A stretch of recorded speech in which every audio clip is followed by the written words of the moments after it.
உண்மையிலே அஹ்லுசுன்னத் வல் ஜமாஅத்தினர்கள் என்று கூறப்படுபவர்கள் யார் என்பதை உலக முஸ்லிம்கள் அல்லது இன்று உலகில் வாழுகின்ற அனைத்து முஸ்லிம்களும் அறிய வேண்டிய கடமைப்பாடும் தேவையும் இருக்கின்றன. எல்லா இயக்கங்களும் எல்லா அமைப்புகளும் தங்களை தாங்கள் நாங்கள்தான் அஹ்லுசுன்னத் வல் ஜமாஅத் என்று கூறி வருகிறார்கள்.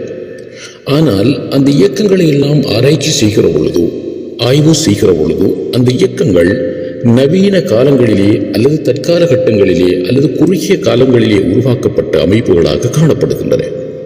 ஆனால் சுன்னத் வல் ஜமாஅத் என்ற அந்த அமைப்பு, சுன்னத் வல் ஜமாஅத் என்ற பாதை நவீன காலத்தில் ஒரு குறுகிய ஆண்டுகளுக்குள் உருவாக்கப்பட்ட அமைப்புகளோ வழிமுறைகளோ அல்ல. சுன்னத் வல் ஜமாஅத் என்பது அதற்கான வழிமுறைகளை அல்லது அதற்கான வரைவிலக்கணங்களை முஹம்மது முஸ்தபா ஸல்லல்லாஹு அலைஹி வஸல்லம் அவர்கள் நமக்கு தெளிவுபடுத்தி இருக்கிறார்கள். சுன்னத் வல் ஜமாஅத் என்ற அந்த பெயரை எல்லா இயக்கங்களும் தங்களுக்கு தாங்கள் சூட்டிக்கொண்டாலும் உண்மையிலே சுன்னத் வல் ஜமாஅத் என்ற அந்த அமைப்பு, அந்த பாதையுடைய நன்மக்கள் யார் என்பதை நமக்கு வரைவிலக்கணப்படுத்தி தெளிவுபடுத்தி வழிகாட்டி உள்ளார்கள். இந்த வழியை நமக்கு தெளிவுபடுத்தியவர்கள், அஹ்லுசுன்னத் வல் ஜமாஅத் என்றால் யார் என்பதை தெளிவுபடுத்தியவர்கள் முஹம்மது முஸ்தபா ஸல்லல்லாஹு அலைஹி வஸல்லம் அவர்களாகும். ஸல்லல்லாஹு அலைஹி வஸல்லம் அவர்கள் சொன்னார்கள், எனது உம்மத்தில் 73 கூட்டங்கள் பிரிந்து கொள்வார்கள். அதில் 72 கூட்டம் நரகம் செல்லுவார்கள், ஒரே ஒரு கூட்டம் சுவர்க்கம் செல்லுவார்கள். அந்த சுவர்க்கம் செல்லுகின்ற கூட்டம் யார் என்று பரிசுத்தமான சஹாபா பெருமக்கள் வினவிய பொழுதோ கேட்ட பொழுதோ கண்மணி முஹம்மது முஸ்தபா ஸல்லல்லாஹு அலைஹி வஸல்லம் பதில் சொன்னார்கள், மா அன அலைஹி வ அஸ்ஹாபி, நானும் எனது தோழர்களும் எப்பாதையில் இருக்கிறோமோ, எந்த வழியை பற்றி பிடித்து நடக்கிறோமோ அந்த வழியை பற்றி பிடித்து நடப்பவர்களே உண்மையான சுன்னத் வல் ஜமாஅத்தை சேர்ந்தவர்கள் என்று உரைத்தார்கள். உண்மையில் இந்த ஹதீஸ் நமக்கு எல்லா வகையான பாடங்களையும் சொல்லுகின்றன. இன்னும் ஒரு ஹதீஸ் திர்மிதி ஷரீஃபில் வருகின்ற ஹதீஸ், ஒரு காலம் வரும், அக்காலகட்டத்தில் ஃபித்னாக்களும் குழப்பங்களும் நிறைந்து கொள்ளும். அக்காலகட்டங்களில் நீங்கள் அலைக்கும் பி சுன்னதி, எனது சுன்னத்துகளை, என் வழிமுறைகளை பற்றி பிடித்துக் கொள்ளுங்கள். வசுன்னத்து குலஃபாஇர் ராஷிதீன் அல் மஹ்தியீன், பரிசுத்தமான ஹலீஃபாக்கள், குலஃபாஉர் ராஷிதீன்கள் என்ற பரிசுத்தமான சஹாபாக்களுடைய வழிமுறைகளையும் கடவாய் பற்களை கொண்டு கடித்து பிடித்து பற்றி பிடித்துக் கொள்ளுங்கள். அதன் மூலம் நீங்கள் நேர் வழி தவற மாட்டீர்கள், நேர் வழியிலே இருப்பீர்கள் என்று சொன்னார்கள். இந்த 2 ஹதீஸ்களும் அபூதாவுதில், திர்மிதியில், இப்னு மாஜாவில், தபரானியில், ஹாக்கிமில் பதிவு செய்யப்பட்ட சஹீஹான ஹதீஸ்களில் உள்ளதாகும். இந்த 2 ஹதீஸும் உண்மையிலே அஹ்லுசுன்னத் வல் ஜமாஅத் என்றால் யார் என்பதை நமக்கு வரைவிலக்கணப்படுத்தி தெளிவுபடுத்தி காட்டுகின்றன. ஒன்று, அஹ்லுசுன்னத் வல் ஜமாஅத்தினர்கள் யார் என்பதை முதலாவது அடையாளமாக சொன்னார்கள், அவர்கள் அல் குர்ஆனை பின்பற்ற வேண்டும். இரண்டாவது அடையாளம், அஹ்லுசுன்னத் வல் ஜமாஅத்தினர்களுக்கு இரண்டாவது அடையாளம் அல் ஹதீஸ், ஸல்லல்லாஹு அலைஹி வஸல்லம் அவர்களுடைய ஹதீஸ்கள், அவர்களுடைய சொல் செயல் அங்கீகாரம், சஹாபாக்களுடைய சொல் செயல் அங்கீகாரம், இவைகளையும் சுன்னத் என்றே ஸல்லல்லாஹு அலைஹி வஸல்லம் பெயர் சூட்டினார்கள். ஸல்லல்லாஹு அலைஹி வஸல்லம் அவருடைய சொல் செயல் அங்கீகாரங்களையும் பின்பற்ற வேண்டும்.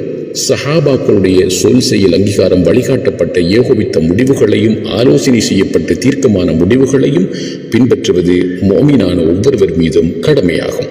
அப்ப பரிசுத்தமான குர்ஆனை பற்றி பிடிக்க வேண்டும், பரிசுத்தமான ஹதீஸ்களை பற்றி பிடிக்க வேண்டும்.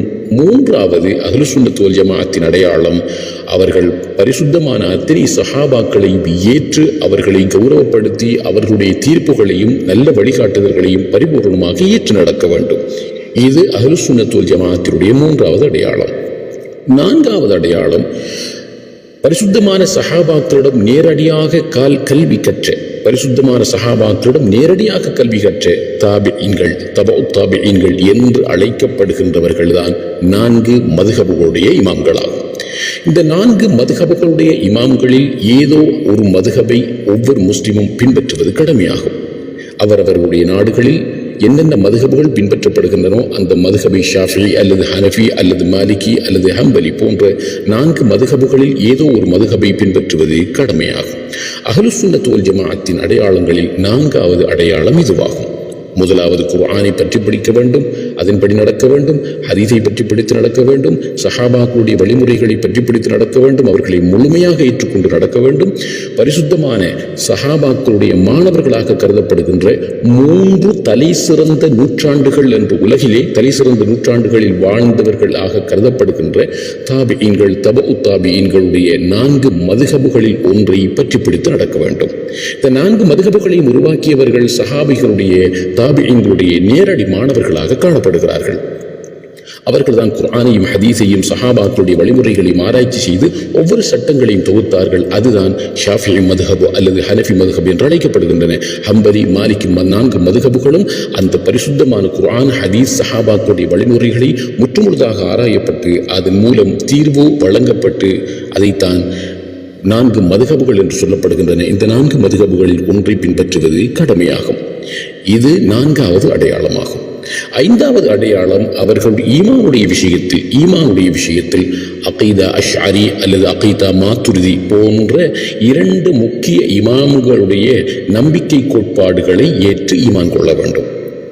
அகீதா அஷ்அரி அல்லது அகீதா மாத்துரிதி 2 முக்கியமான இமாம்களாக கருதப்படுகின்ற இந்த இமாம்களுடைய நம்பிக்கை கோட்பாட்டின் அடிப்படையில் முஸ்லிம்கள் ஈமான் கொண்டு நடக்க வேண்டும். ஏனென்றால் குர்ஆனில், ஹதீஸில் சஹாபாக்கள் சொல்லிய, தாபிஈன்கள் சொல்லிய, தபஉ தாபிஈன்கள் சொல்லிய அத்தனை நம்பிக்கை கோட்பாடுகளையும் தொகுத்தவர்கள் அகீதா அஷ்அரி, அகீதா மாத்துரிதி போன்ற இமாம்களாகும். இவர்கள் தான் ஈமானுடைய அடிப்படை விஷயங்களை முழுமையாக தொகுத்து வழங்கியவர்கள். இவர்களுடைய அடிப்படையில் ஒரு மோமின் ஈமான் கொள்ள வேண்டும். இது 5வது விடயமாகும். 6வது விடயம், ஒருவர் சுலூக், அல்லாஹ்வை நெருங்குவதற்காக, அல்லாஹ்வுடைய நெருக்கத்தையும் தொடர்பையும் அடைவதற்காக சுலூக்குடைய பாதை, தஸ்கியாவுடைய பாதை அல்லது தஸவ்வுஃபுடைய பாதை, ஒருவர் தனது ஆத்மாவை சுத்தப்படுத்துவதற்குரிய அந்த இறை நேசத்திற்குரிய, இறை தொடர்புக்குரிய பாதையை அவர் பற்றி பிடித்து நடக்க வேண்டும். அது தஸவ்வுஃபினுடைய ஒரு தஸ்கியாவினுடைய ஒரு பாதையை, ஒரு தரீகத்தில் அவர் இருப்பது அவசியமாகும். இந்த 6 வழிமுறைகளும் ஒருவரை அஹ்லுஸ் சுன்னத் வல் ஜமாஅத் என்பதற்கு அடையாளமாக உலகில் உள்ள அனைத்து அறிஞர்களும், அனைத்து இமாம்களும், அனைத்து பெரியார்களும், அனைத்து உலகளாவிய நிபுணத்துவம் பெற்ற துறை சார்ந்த நிபுணர்களும் நமக்கு தீர்க்கமாக தெளிவுபடுத்தி காட்டுகிறார்கள். அப்ப இதில் முக்கியமான விடயம், 1 குர்ஆன், 2வது ஹதீஸ், 3வது சஹாபாக்களுடைய வழிமுறை, 4வது இஜ்மா, 4வது கியாஸ் எனும் 4 மதுஹபுடைய இமாம்களில் ஒன்றை பின்பற்ற வேண்டும். 5வது அகீதாவிலே அஷ்அரி, மாத்துரிதி போன்ற அகீதாவை பின்பற்ற வேண்டும். 6வது சுலூக், தஸவ்வுஃபுடைய அல்லது தஸ்கியாவினுடைய அந்த ஆன்மீக பாதையில், தரீகத்தில் இருக்க வேண்டும். இந்த 6 அம்சங்களும் ஒருவர் அஹ்லுஸ் சுன்னத் வல் ஜமாஅத் என்பதற்கான அடையாளங்களில் உள்ளதாகும். இது தவிர்ந்த யாராக இருந்தாலும் இந்த 6 அம்சங்களையும் ஒருவர் தவிர்ந்து கொண்டால் அவர் சுன்னத் வல் ஜமாஅத் என்று அழைக்கப்படுவதில்லை. யாராவது இந்த 6 விடயங்களில் ஒன்றை விட்டுவிட்டாலும் அவர் அஹ்லுஸ் சுன்னத் வல் ஜமாஅத் என்ற பாதையில் அவர் இருக்க மாட்டார். அஹ்லுஸ் சுன்னத் வல் ஜமாஅத்தை விட்டும் வெளியேறியவராகவே அவர் கருதப்படுவார். உதாரணமாக, இன்று நவீனமாக கருதப்படுகின்ற ஜமாஅத்துல் இஸ்லாமி என்ற இயக்கத்தை உதாரணத்திற்கு வைத்துக் கொள்வோம். ஜமாஅத்துல் இஸ்லாமி என்ற இயக்கம் உலகில் 1941ஆம் ஆண்டு உருவாக்கப்பட்ட ஒரு இயக்கமாகும். 1941ஆம் ஆண்டு லாகூரில், பாகிஸ்தானில் உருவாக்கப்பட்ட உருது, புஷ்து, ஹிந்தி பேசுகின்ற அறிஞர்களால், உலமாக்களால் உருவாக்கப்பட்ட ஒரு இயக்கமாகும். அதை உருவாக்கியவர் அபுல் ஆலா மௌதூதி என்று அழைக்கப்படுகின்றவர். 1903ஆம் ஆண்டு பிறந்து 1903ஆம் ஆண்டு பிறந்தவர். சுமார் 121 வருடங்களுக்கு முன்பு, இன்றைக்கு 121 வருடங்களுக்கு முன்பு பிறந்த ஒருவரால் உருவாக்கப்பட்டு பிறந்த ஒருவர் 1941ஆம் ஆண்டு உருவாக்கப்பட்ட ஒரு இயக்கம். சுமார் 83 வருடங்களுக்கு முன்பு உருவாக்கப்பட்ட இயக்கம். இன்றைக்கு 2024 என்றால் அவர் உருவாக்கிய அந்த இயக்கத்திற்கும் இன்றைய நாளுக்கும் மத்தியில் உள்ள கால இடைவெளி 83 வருடங்களாகும். 83 வருடங்களுக்குள் உருவாக்கப்பட்ட பாகிஸ்தானிய லாகூரில் உருவாக்கப்பட்ட ஒரு இயக்கமே ஜமாஅத்துல் இஸ்லாமி என்ற இயக்கமாக கருதப்படுகின்றன. ஜமாஅத்துல் இஸ்லாமி முதலில் இலங்கைக்கு வருகிற பொழுது, இலங்கை அந்த நேரம் 1954ஆம் ஆண்டு இலங்கைக்கு காலடி வைக்கின்றன. 1954ஆம் ஆண்டு ஜமாஅத்துல் இஸ்லாமி என்ற இயக்கம் இலங்கையில் முதலில் தெஹியோவிட்ட எனும் ஊரில் முதலில் கால் பதித்தன. அதற்கு பிறகு இந்த கொள்கையினுடைய தலைவர்களுடைய கோட்பாடுகள் முஸ்லிம்களால் ஆராய்ச்சி செய்யப்பட்டது. ஜமாஅத்துல் இஸ்லாமியினுடைய கொள்கைகள், கோட்பாடுகள், இவர்களால் எழுதப்பட்ட நூல்கள் எல்லாம் ஆராய்ச்சி செய்யப்பட்டு 1976ஆம் ஆண்டு சுமார் 48 வருடங்களுக்கு முன்பு அல்லது சுமார் 50 வருடங்களுக்கு முன்பு இந்த இயக்கம் உண்மையான சுன்னத் வல் ஜமாஅத்தினுடைய அமைப்பு இயக்கம் அல்ல என்று அன்றைய காலத்தில் உள்ள உலமாக்கள் தீர்ப்பு வழங்கினார்கள். இது சம்பந்தமாக பல நூல்கள் எழுதப்பட்டிருக்கின்றன. மௌதூதியும் ஜமாஅத்தே இஸ்லாமியும் என்ற தலைப்பில் தமிழிலும் ஆங்கிலத்திலும் உருதுவிலும் புஷ்துவிலும் அரபிலும் பல நூல்கள் எழுதப்பட்டிருக்கின்றன. இந்த நூல்களை ஆராய்ச்சி செய்கிற பொழுது 83 வருடங்களால் உருவாக்கப்பட்ட 70 வருடங்களுக்குள் இலங்கையில் கால் பதித்த ஜமாஅத்தே இஸ்லாமி உண்மையான சுன்னத் வல் ஜமாஅத்தினுடைய வழிமுறையை கொண்டது அல்ல என்று அக்காலகட்டத்தில் வாழ்ந்த 1976களில் வாழ்ந்த உலமாக்களால் தீர்ப்பு வழங்கப்பட்டு அது சுன்னத் வல் ஜமாஅத்தை விட்டு அப்பாற்பட்ட இயக்கம் என்று கருதப்பட்டு தீர்ப்பு வழங்கப்பட்டன. அதுபோன்றுதான் இஹ்வானுல் முஸ்லிமீன் என்ற இயக்கம். இஹ்வானுல் முஸ்லிமீன் என்ற இயக்கம் எகிப்தில் உருவான ஒரு இயக்கமாகும். இந்த இயக்கம் 1928ஆம் ஆண்டு உருவாக்கப்பட்ட ஒரு இயக்கமாகும். சுமார் 96 வருடங்களுக்கு முன்பு உருவாக்கப்பட்ட இயக்கம். ஹசன் அல் பன்னா, சையீத் குத்துப் போன்ற அறிஞர்களால் உருவாக்கப்பட்ட இயக்கமாகும்.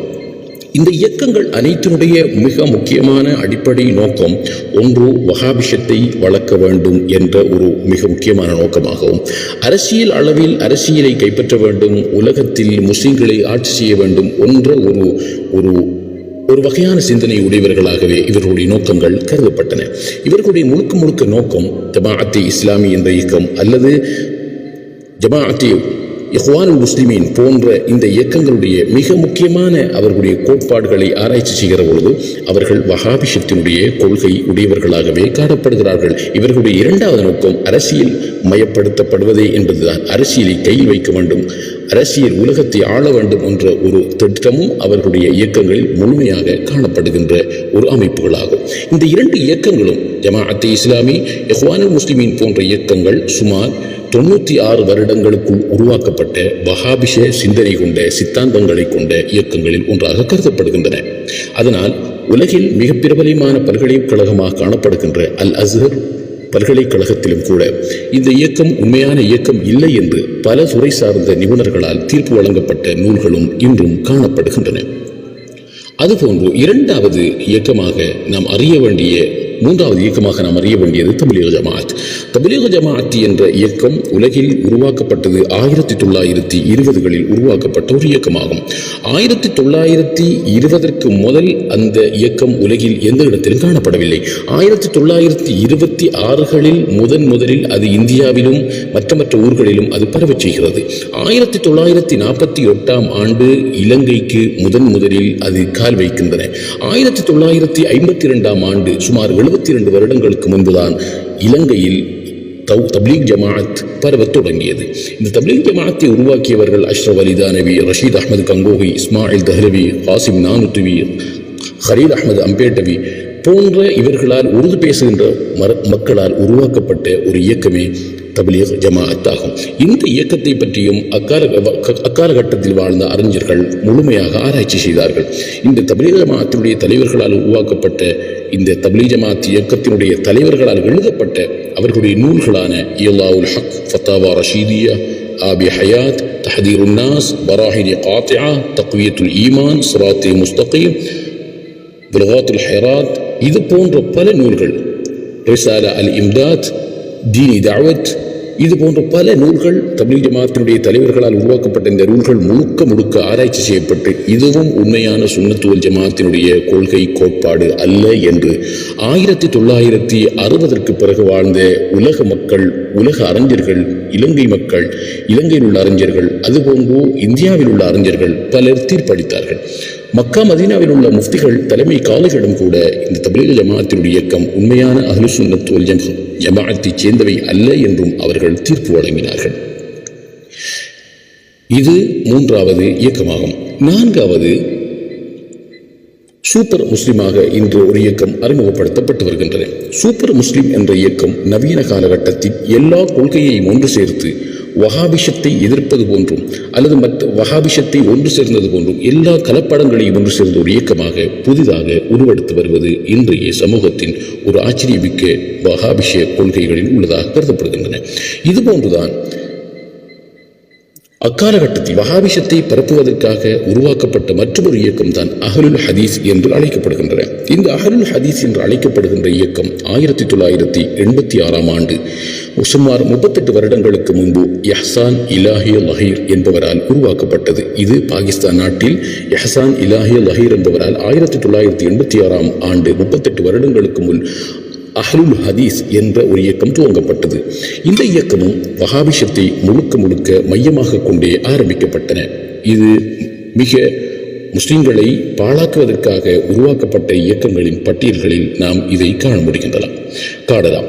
அதுபோன்று அஹ்லுல் குர்ஆன் என்ற ஒரு இயக்கம் அதற்கு பிறகு உருவானது. அஹ்லுல் குர்ஆன் என்பது எங்களுக்கு சஹாபாக்களுடைய வார்த்தைகள் முடிவுகள் தேவையில்லை, இமாம்கள் தேவையில்லை, ஹதீஸ்களும் தேவையில்லை, வெறும் குர்ஆன் மட்டுமே போதும் என்ற ஒரு இயக்கம் உருவானது. முஸ்லிம்களை வழிகெடுப்பதற்காக அந்த இயக்கத்திற்கான பெயர் அஹ்லுல் குர்ஆன் என்று பெயர் வைக்கப்பட்டது. இவர்களும் அஹ்லுஸ் சுன்னத் வல் ஜமாஅத்தை சேர்ந்தவர்கள் அல்ல.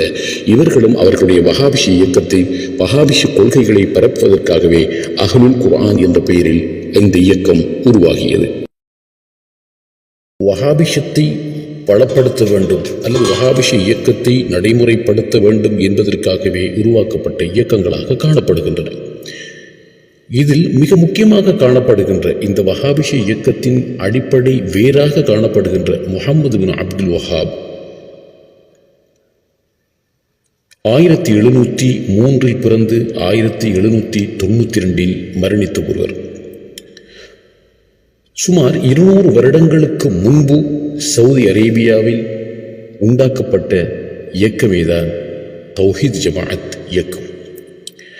200 வருஷ கால இடைவெளி கொண்ட இந்த இயக்கம் காலப்பூராக வஹாபிஷத்தை பரப்புவதற்காகவே, முஹம்மது பின் அப்துல் வஹாபுடைய கொள்கையை பரப்புவதற்காகவே முழுக்க செயற்பட்டன.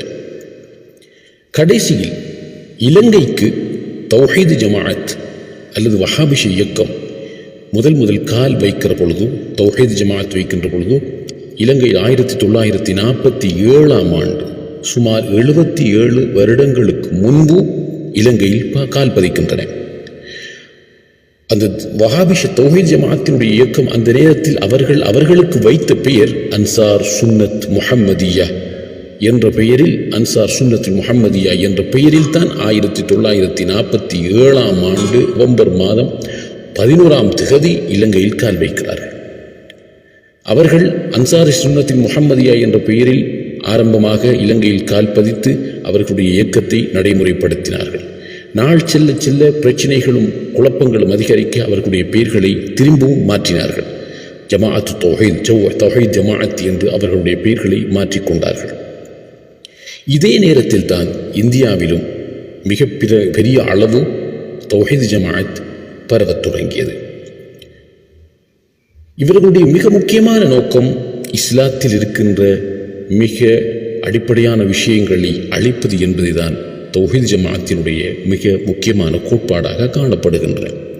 உதாரணமாக இஸ்லாத்தினுடைய மூலாதாரங்கள் 4 என்பது எல்லோரும் அறிந்த உண்மை.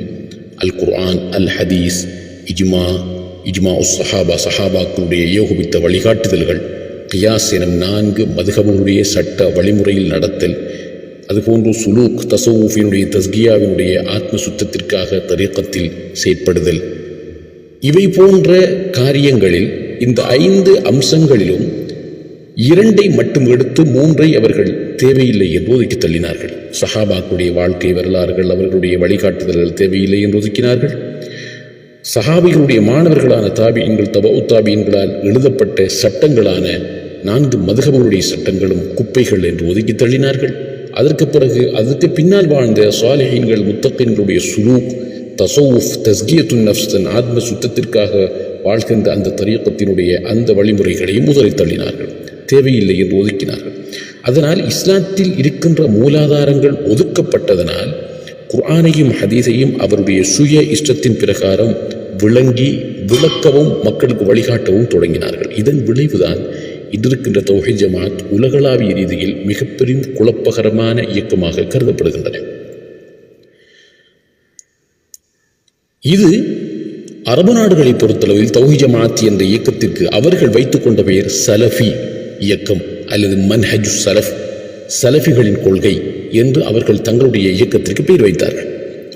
இலங்கையில், இந்தியாவில், பங்களாதேஷில், இந்தோனேசியாவில், பாகிஸ்தானில் போன்ற நாடுகளில் தௌஹீத் ஜமாஅத்தினர்கள் தௌஹீத் ஜமாஅத் என்று அழைக்கப்படுவது போல அரபு நாடுகளில், சவுதியில், கத்தாரில், மற்ற ஏனைய அரபு நாடுகளில் அவர்களுடைய தௌஹீத் ஜமாஅத்திற்கு அவர்கள் சலஃப் என்று பெயர் வைத்தார்கள். அவர்களுடைய இயக்கத்திற்கு சலஃப் என்று பெயர் வைத்தார்கள். சலஃபி என்று பெயர்கள் கருதப்படுகின்றன.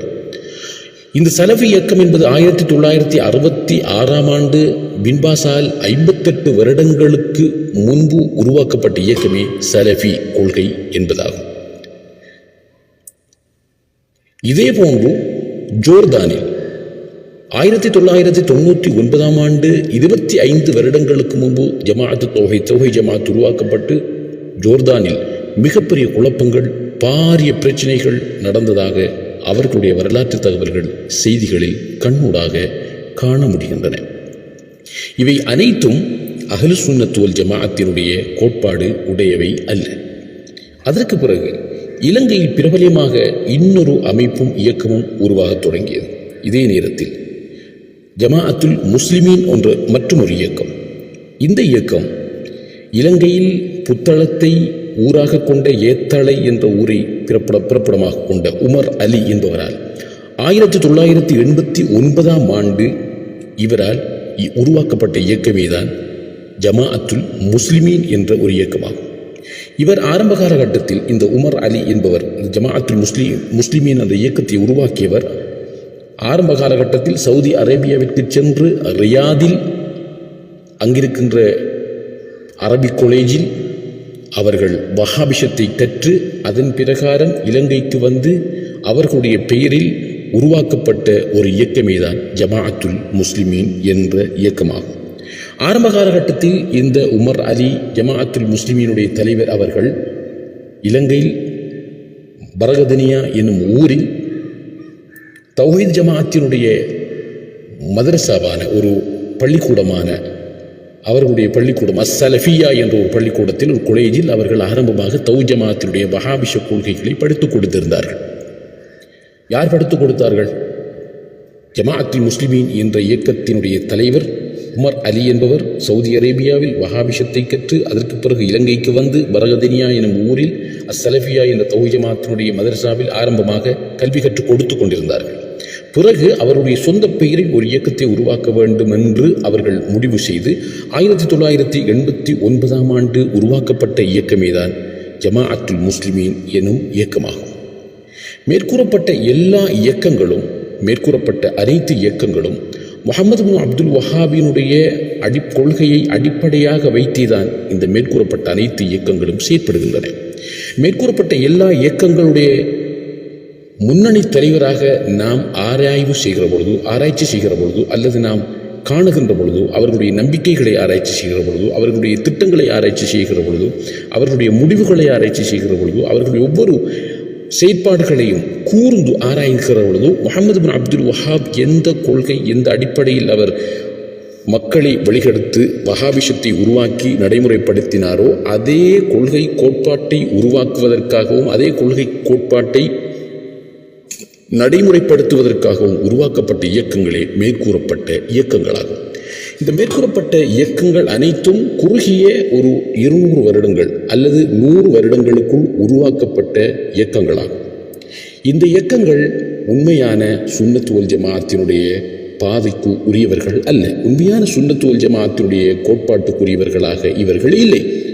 உண்மையான சுன்னத் வல் ஜமாஅத் என்பது 100 வருடங்களுக்குள் உருவாக்கப்பட்ட இயக்கங்களோ கொள்கைகளோ கோட்பாடுகளோ அல்ல. உண்மையான சுன்னத் வல் ஜமாஅத் என்பது ஸல்லல்லாஹு அலைஹி வஸல்லம் அவர்கள் மூலம், அல் குர்ஆன், அல் ஹதீஸ் மூலம், சஹாபாக்களுடைய வழிகாட்டுதல் மூலம், தாபிஈன்கள், தபஉ தாபிஈன்களான 4 மதுஹபுடைய சட்ட வழிகாட்டுதல் மூலம், அகீதாவினுடைய அஷ்அரீமா மாத்துரிதீமா என்ற அந்த அகீதாவினுடைய ஈமானிய கோட்பாட்டினுடைய வழிமுறை மூலம், சுலூக்கினுடைய தஸவ்வுஃபினுடைய தஸ்கியத்துன் நஃப்ஸினுடைய ஆத்ம சுத்தத்திற்காக வாழுகின்ற தூய்மையான நல்லோர்களின் முத்தகீன்களின் பாதையை பற்றி பிடிக்கின்ற அமைப்பாகவுமே தான் அஹ்லு சுன்னத் வல் ஜமாஅத் உலகில் அறிமுகம் செய்யப்பட்டன.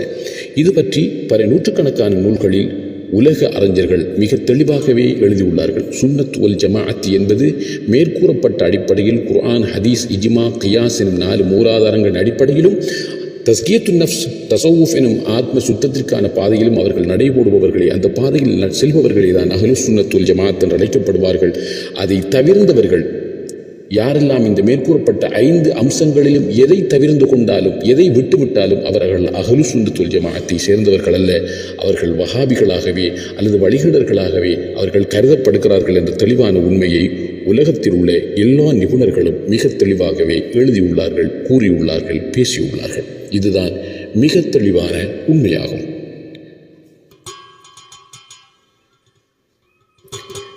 யாராவது தற்காலகட்டத்தில் புதிய இயக்கங்களாக வந்திருப்பவர்கள் அவர்கள் அஹ்லுஸ் சுன்னத் வல் ஜமாஅத்தை சேர்ந்தவர்கள் இல்லை என்பதனாலே தான் அவர்கள் அவருடைய கொள்கைக்கு தப்லீக் என்று பெயர் வைத்தார்கள். அவர்கள் அஹ்லுஸ் சுன்னத் வல் ஜமாஅத் என்ற கொள்கை உடையவர்கள் இல்லை என்பதனாலே தான் அவர்களுடைய கொள்கைக்கு அவர்கள் ஜமாஅத்தை இஸ்லாமி என்று பெயர் வைத்தார்கள். அவர்கள் அஹ்லுஸ் சுன்னத் வல் ஜமாஅத்தை கொள்கை கோட்பாடு உடையவர்கள் இல்லை என்பதனாலே தான் ஜமாஅத்தை முஸ்லிமீன் என்று பெயர் வைத்தார்கள். அவர்கள் அஹ்லுஸ் சுன்னத் வல் ஜமாஅத்தை சேர்ந்தவர்கள் இல்லை என்பதனாலே தான் அவர்கள் இஹ்வானுல் முஸ்லிமீன் என்று பெயர் வைத்தார்கள். அவர்கள் அஹ்லுஸ் சுன்னத் வல் ஜமாஅத்தை சேர்ந்தவர்கள் இல்லை என்பதனாலே தான் அவர்கள் சலஃபிக் கொள்கை என்று அவர்கள் பெயர் வைத்தார்கள். அவர்கள் அஹ்லுஸ் சுன்னத் வல் ஜமாஅத்தை சேர்ந்தவர்கள் இல்லை என்பதனாலே தான் தௌஹீத் ஜமாஅத் என்று பெயர் வைத்தார்கள். அவர்கள் அஹ்லுஸ் சுன்னத் வல் ஜமாஅத்தை சேர்ந்தவர்கள் இல்லை என்பதனாலே தான் அவர்கள் தப்லீக் ஜமாஅத் என்று பெயர் வைத்தார்கள். அவர்கள் அஹ்லுஸ் சுன்னத் வல் ஜமாஅத்தை சேர்ந்தவர்கள் இல்லை என்பதனாலே தான் ஜமாஅத்தை இஸ்லாமி என்று பெயர் வைத்தார்கள். இவ்வாறு அதுபோன்று அஹ்லுல் குர்ஆன், அஹ்லுல் ஹதீஸ் என்று பெயர் வைத்தவர்கள் எல்லாம் சுன்னத் வல் ஜமாஅத்தை சேர்ந்தவர்கள் அல்ல என்பதனாலே தான் அவர்களுடைய இயக்கங்களுக்கு அவர்களுடைய ஞாபகார்த்தமாக அவர்களுடைய பெயர்களை சூட்டப்பட்டிருக்கின்றன, முக்கியமான அவருடைய குறிக்கோள்களான பெயர்கள் வைக்கப்பட்டிருக்கின்றன என்ற தெளிவான உண்மையும் இதன் மூலம் புரிய முடியும். ஆகவே நாம் அறியக்கூடிய மிக தெளிவான உண்மை, மேற்கூறப்பட்ட இயக்கங்கள் ஒரு குறுகிய 100 அல்லது 200 வருடங்களுக்குள் உருவாக்கப்பட்ட இயக்கங்கள். இஸ்லாமிய மூலாதாரங்களான குர்ஆன், ஹதீஸ், இஜ்மா, கியாஸ், அதுபோன்று சுலூக், தஸவுஃப், தஸ்கியத்துன் நஃப்ஸ் என்ற அந்த 5 அடிப்படைகளை விட்டும் தூரமானவர்களே இந்த மேற்கூறப்பட்ட இயக்கங்களாகும். இவர்களுடைய வழிமுறைகளை விட்டு முஸ்லிம்கள் இஸ்லாத்தை, ஈமானை பாதுகாத்து அவர்கள் உண்மையாக குர்ஆனையும் ஹதீஸையும் சஹாபாக்களுடைய வழிமுறைகளையும் 4 மதுஹபுகளில் ஒன்றையும் அகீதா அஷ்அரி, அகீதா மாத்துரிதி போன்ற ஈமானிய கோட்பாடுகளை பற்றி பிடித்து அதுபோன்று தஸவுஃப், தஸ்கியத்துன் நஃப்ஸ் என்ற ஆத்ம சுத்தத்திற்குரிய வழிகளான முத்தகீன்கள், சாலிஹீன்கள் போன பாதையில் நடைபோடுவதே அஹ்லுஸ் சுன்னத் வல் ஜமாஅத் என்பதாகும். இதற்கு மாறாக யாரெல்லாம் இருக்கிறார்களோ, எந்தெந்த கொள்கைகள், கோட்பாடுகள், இயக்கங்கள் வந்தாலும் அவைகள் அஹ்லுஸ் சுன்னத் வல் ஜமாஅத்தை சேர்ந்தவர்கள் அல்ல. அவர்களை இஸ்லாத்தை அழிப்பதற்கு அல்லது வேறொரு கொள்கைக்காக, வேறொரு கோட்பாட்டிற்காக, வேறொரு லாபங்களிற்காக அல்லது ஈமானை அழிப்பதற்காக ஏதோ ஒரு சதித்திட்டத்திற்காக உருவாக்கப்பட்ட இயக்கங்கள் என்பதை இதன் மூலம் முஸ்லிம்கள் புரிந்து ஈமானை பாதுகாத்து கொள்ள வேண்டும். இதுதான் இதில் இருக்கின்ற மிக சுருக்கமான தகவல்களாகும்.